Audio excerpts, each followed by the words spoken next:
There's a pretty one, Ulysses.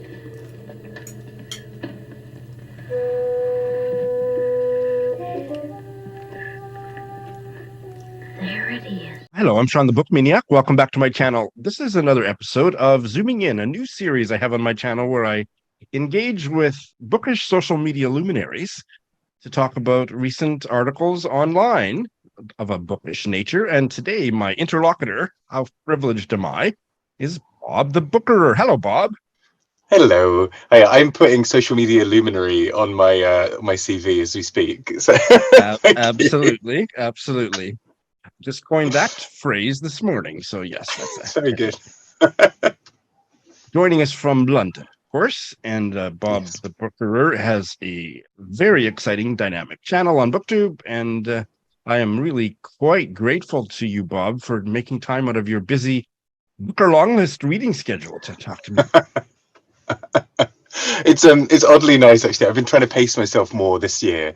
I think last year I just really was just like, right, all I'm reading is Booker, and then I just was not particularly happy.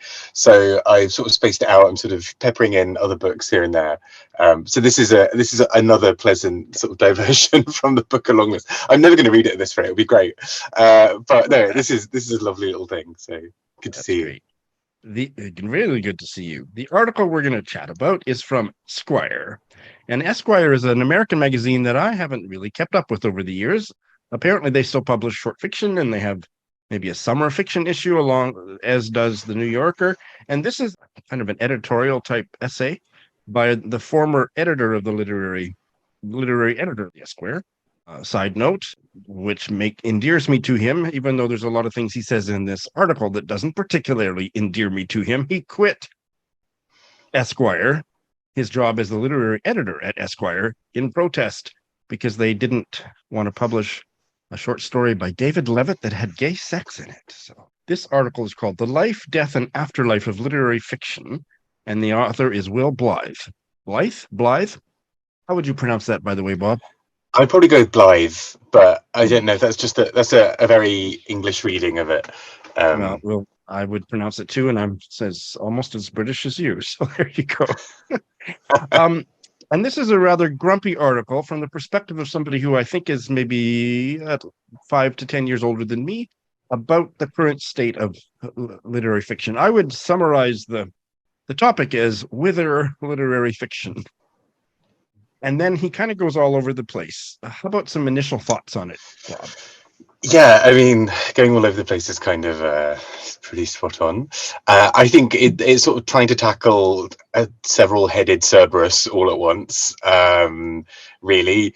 Whereas I think actually the main thrust of at least what the title hints at, this idea that the sort of technology is the death of literary fiction, is an interesting initial ground point. I don't necessarily agree with him on a lot of it, but I think there is something quite big to be said about some of the points he makes around attention span and around distraction, and how some books really require deep concentrated effort and focus. And I think that part's quite interesting, although I would argue that maybe, I don't know, I feel like about 1 million articles have been written about that anyway, but there we go. There have. And I would say he's not trying to take on 1 million topics here, but he's maybe trying to take on too much. This is kind of a grab bag of grievances from an older reader. I don't think he's 70, but he might be 60. But yeah, I thought the most interesting part was how he started about attention span, and the quote that jumped out at me. It's one sentence that I thought was really pithy, and it's a good question. I'm not sure that I agree with his answer, but the question is very apt.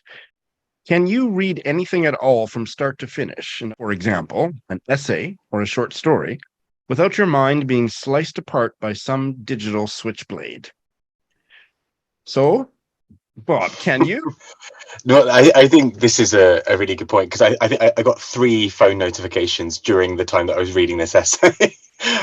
And, only 3? It's a long article. Only 3, but like, as in, well, one of them was very much me picking up my phone and reading it, and probably getting more notifications in the process.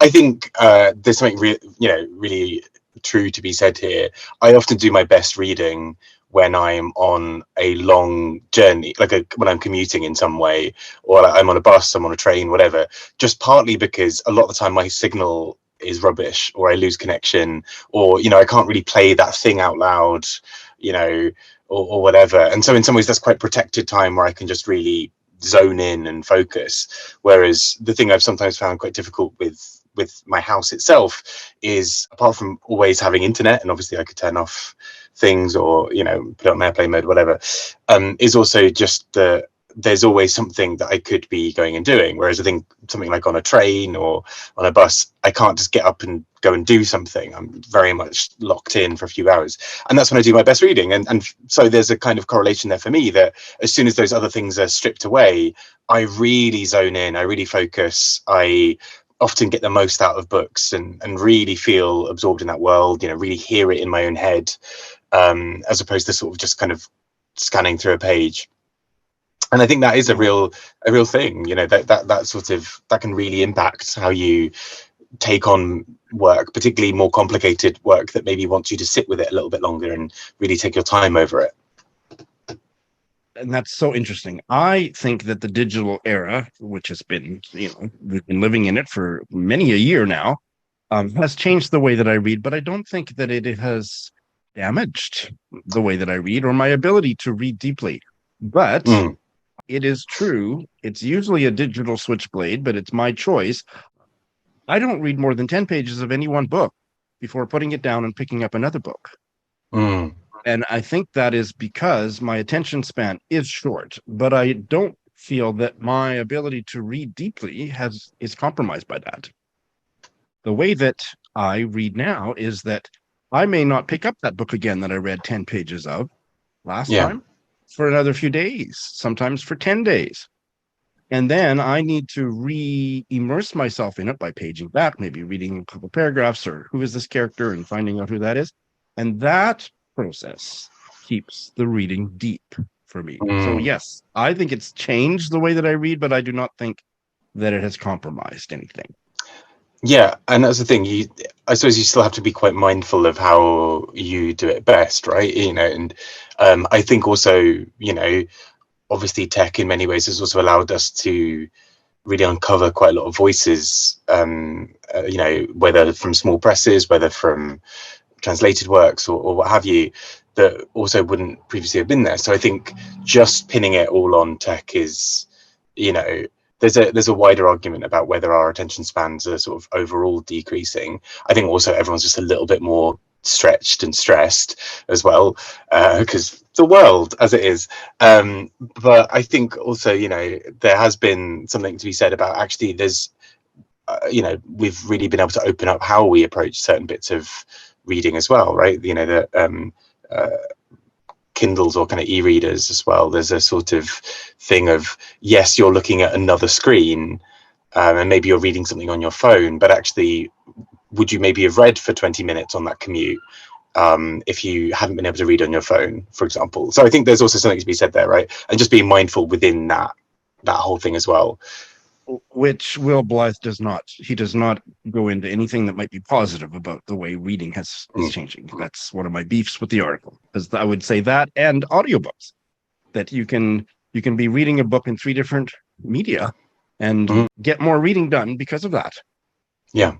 I mean, there's some other bits in there that I don't necessarily agree with. I think he throws sensitivity readers under the bus very quickly, which is not really related to the rest of the article. I don't buy the argument personally that people being able to rate books online is the reason why people are more scared about including certain things. I think sensitivity readers do a really important bit of work for authenticity and for basically it's another form of fact checking, basically, but just in a different guise. And so I feel like that whole, I didn't follow that thread of the argument in the article, but I think it does then lead to some interesting places about how our reading also shifts if we're thinking about, and this is something I found from doing BookTube, that like knowing that I'm potentially going to be reviewing a book and knowing that there's maybe a star rating attached to that sometimes affects my thoughts on a book that actually the nuance of a book is much more important, I think. You know, I could give something 3 stars and recommend it to all of my friends. I could give another book 3 stars and be like, yeah, don't bother. And it's all really dependent on, you know, was it that it was a book that mostly worked for me, but I didn't like the core premise, but actually I liked the way it was written? Is it that it was a really good book in there, and then there's something really frustrating about it that really put me off and that would make me not recommend it? You know, those sorts of nuances around books, I think, is an important discussion that he raises around, how sometimes that maybe the kind of, I don't even think, again, that's tech necessarily. I think that's maybe more of a consumerist approach to how we look at certain works of media. But I think there is something in there about how, like potentially knowing that you're reviewing a book, or knowing that, even from a publisher's perspective, that maybe they are only commissioning or publishing certain books if they know that it'll hit algorithms in a certain way. I don't think publishers only do that, right? It still has to be a good book and hit the algorithm, you know. But so I think there's something in there, but I don't necessarily follow where the argument took to get there. And I think that, I mean, star ratings, that's not the be all and end all of how people read, or certainly how I read. Yeah. And I have a very subjective approach to the star ratings, which I'm not going to get into because I've talked about it in other videos or whatever. But I just think it's really easy to focus on the excesses and the ridiculous examples, because any kind of social change, you're going to find those examples, but you're missing the forest for the trees. And things are better in so many ways than they were in the era that he's valorizing. I don't know, blaming it just on algorithms, it feels a little, yes, we can be deeply critical and dubious around relying on algorithms for things. And there's a part in the article about this idea of dataism, and an algorithm telling you what to read next or what to do next based on something. And I think there is, but I think also during that same time, BookTok, Bookstagram, BookTube, many other things have sort of crept up as well, which are equally ways of harnessing various media and various tools to do sort of more personalized recommendations of books, right? Of kind of, hey, you liked this, maybe think about this thing. And I think that's kind of the thing that I think is sort of missing from this article. There's a sort of, like you said, it sort of focuses on the excesses and the worst bits, but actually I don't think it is purely dataism. Like, so many book recommendations I've got have not been from Goodreads saying, now read this. It's been from other people I know who like books talking about the things that they like and being like, well, actually, I normally see eye to eye with that person quite a lot on books, and so therefore maybe I'll give it a try. Or I actually really hated the way that this book did this thing, but this person's telling me that actually, yeah, if you didn't like the way this book does it, here's someone else doing it more successfully.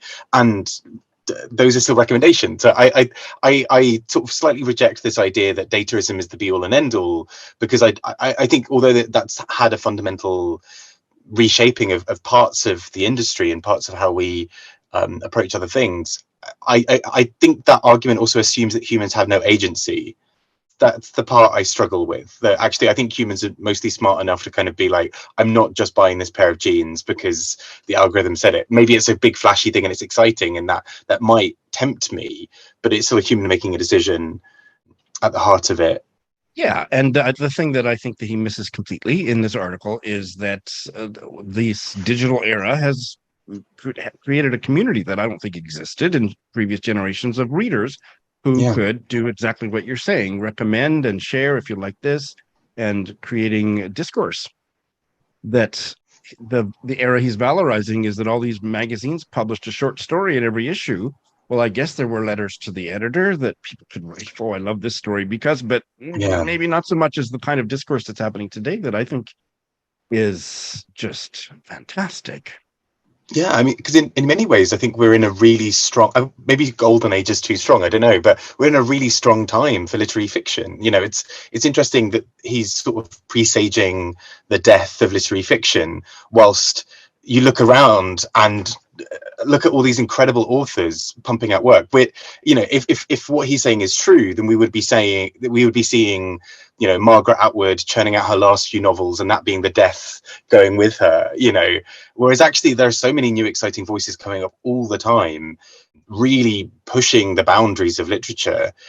all of which require quite deep thinking and deep reading, I think. And it seems strange to me that there's not really an acknowledgement there that we've had some incredible writers come up, and like you said, sort of valorizing this era of the kind of like these literary greats. Well, actually, they still exist. He references Lauren Groff in the article, who is a big a big literary voice. I don't follow the argument that literary fiction is dead, but yet there are all these people still making it. It's a weird one to me. Maybe I'm overreading. Maybe he didn't intend that part of the article, but I did find it suspicious in its omission that to kind of not acknowledge that there are so many incredible writers doing great work in this time of technology and AI and whatever, and there are still amazing writers pumping out incredible literary work. There were some gems in this essay, insight that I thought was valuable, provocative, made me think. And there was a whole bunch of curmudgeonly old white guy crap that I just, who cares about it? And I can't let his comments about there's a dismissive thing about the writing of, he mentions more writers than this, but Sally Rooney and Emma Cline, he describes them along with Ben Lerner and Celeste Ng.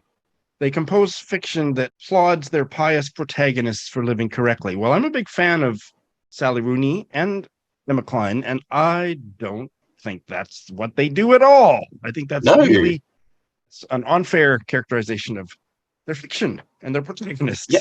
If anything, Sally Rooney, I mean, of those authors, Sally Rooney, I think, is the only one I've read. And like Sally Rooney's characters are deeply flawed and complicated. And it's not a very easy tick box of like, oh, look at this Sally Rooney protagonist. And then they got married at the end and everything was fine. And they realized that they were wrong. Like, no, half these characters end up in these incredibly murky situations. And it strikes me as quite strange.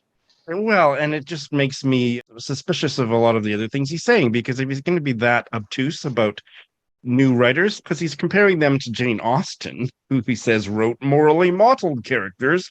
Well, yes, she did, and yes, they do. Why can't he see that?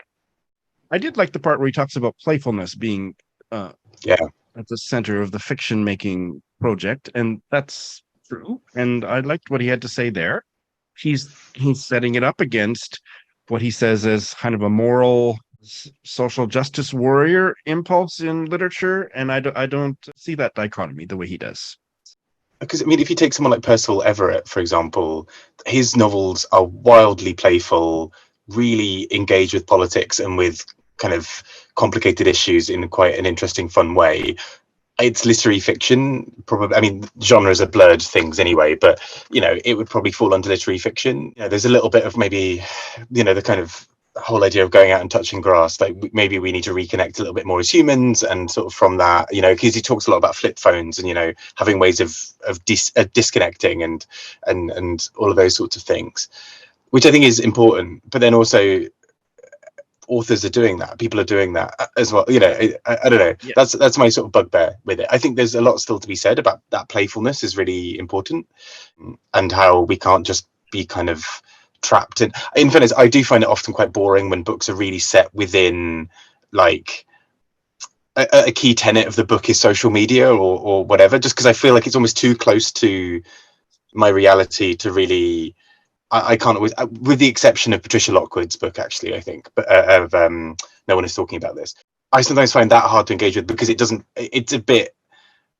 feels like in 5 years this will be quite dated, and it might even be dated by the time it's published. But I think there is something to be said about kind of, like what are the big human things that are still happening that you're writing about? What I take away from this is that the positive stuff he had to say was really quite lovely, and it gave me lots to think about, and the things he was bitching about were most of them I could kind of dismiss and roll my eyes at. You're just too old. I want to circle back. I want to circle back to what I mentioned at the beginning, which was that he quit being a literary editor. I don't know how long ago, but presumably quite a few years ago, because Esquire magazine wouldn't publish a short story by David Levitt that had gay sex in it. And I've been thinking about that as we've been talking about all this, Mm. because he's kind of got his back up about the social justice aspect, the social critique that he thinks is ruining literary fiction, yet he Yeah. himself quit over something that was a social issue and he was on the That's a good right point. side of it. So there's a contradiction there. And Yeah. we all contain multitudes. Having everything that we believe makes sense is just too much to expect of any of us. But that is, I Hmm. think, an interesting way to look at the grumpiness of the article and the fact that he did take a stand that was kind of a social Yeah. justice principled stand and left his job. So what is he complaining about? Yeah. I also think as an article and title, sometimes obviously editors will change the title Yes. without informing the article writer. But the article was very different to the title, I think. And the title is something that I thought was worth exploring, just this idea of, yeah, like where does literary fiction sit within a world that where time, attention, energy, focus are a more scarce resource, and where the kind of attention economy side of things, when there's when short form content is the sort of preferred medium, where literary fiction sits in that. And I think there's a really important argument there. I don't know if that was the argument that was made in this article. I'm hoping that people will not only listen to our chat, but also read the article and have contribute to the conversation below. Bob, thank you so much for Thank doing you. this. Thanks for having me. Thanks for listening to me ramble about this article. Oh, I wasn't really listening. I was checking my phone. So